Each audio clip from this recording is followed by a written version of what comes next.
Subscribe करें, video like करें।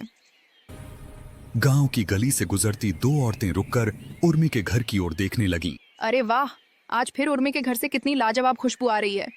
इसकी उर्मी की बहू तो जरूर कमाल का खाना बनाती होगी। उधर मालती अपने पति के साथ आंगन में खड़ी वही खुशबू सूंघते हुए बड़बड़ा रही थी।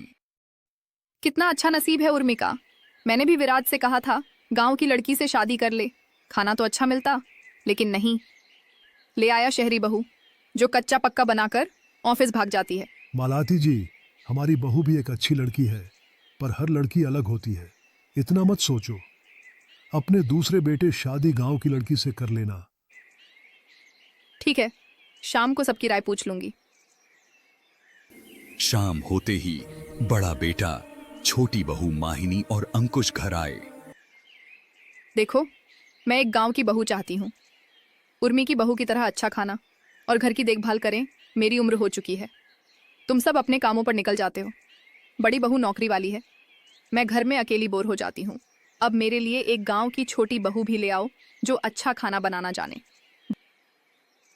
माँ, शादी तो अंकुश को करनी है, उससे पूछो। माँ, आपको जो सही लगे वही कीजिए, जैसे आप सब लोगों की मर्जी। मालती खुशी से चमक उठी और उर्मी को बुलाया। मेरे गांव में एक अच्छी लड़की है, चाहो तो बात आगे बढ़ाऊं? अरे हाँ, आज ही बात कर। हमें बस लड़की चाहिए जो मेरा घर संभाल सके। कुछ दिनों बाद अकुंश और रानी की शादी हो गई। अगली सुबह माहिनी ने रानी को मिक्सी और पिन्नी में पैक सब्जियां पकड़ाईं। ये सब्जी तो पन्नी में पैक है, ये तो ताजी भी नहीं है। हमारे गांव में तो सब्जियां खेत से आती थी।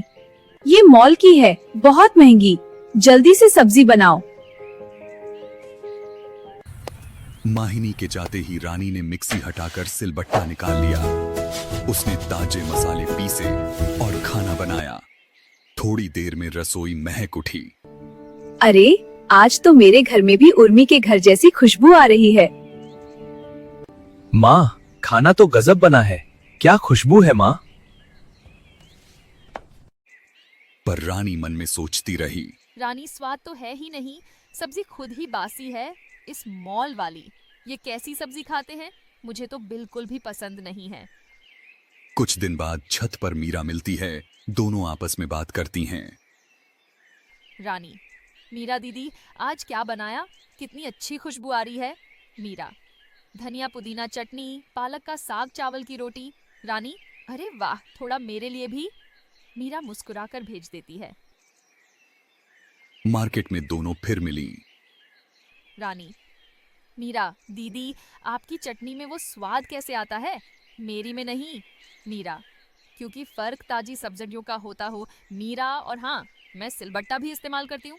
रानी, सही कह रही हो मीरा दीदी, गांव में तो बस ताजी सब्जी डालो, खुद ही खुशबू दे देती थी। एक दिन रानी ने कुछ औरतों को हाथ में ताजी मूली और सब्जियां लिए देखा। रानी, उत्सुक, बहन, ये सब्जियां कहाँ से ली? औरत, गंगा नदी के पास खेत है, वहां से ताजी तोड़ कर लाते हैं। कल जाना हो तो हमारे साथ चलना। अगले दिन रानी उनके साथ गई और खेत से सब्जियां तोड़कर ले आई। शाम को जब उसने रोटी और ताजी पत्तियों वाली सब्जी बनाकर परोसी तो खुशबू पूरे घर में फैल गई। अरे, आज तो कमाल कर दिया रानी। भी उर्मी के घर जैसी खुशबू आ रही है। सच में सब्जी सरी और पूरी दोनों ही लाजवाब हैं। लेकिन ये सब्जी तो मैंने मॉल से लाई ही नहीं, तो ये आई कहाँ से? रानी, मैं लाई हूँ दीदी, खेत से, और उतने पैसे में 3 सब्जियां मिल गईं। मालती, बस अब से हमारे घर में भी खेत की ताजी सब्जी ही आएगी। मेरा जो हमारे घर के पीछे थोड़ी खाली जगह है, उसमें चाहे तो तुम सब्जी उगा सकती हो।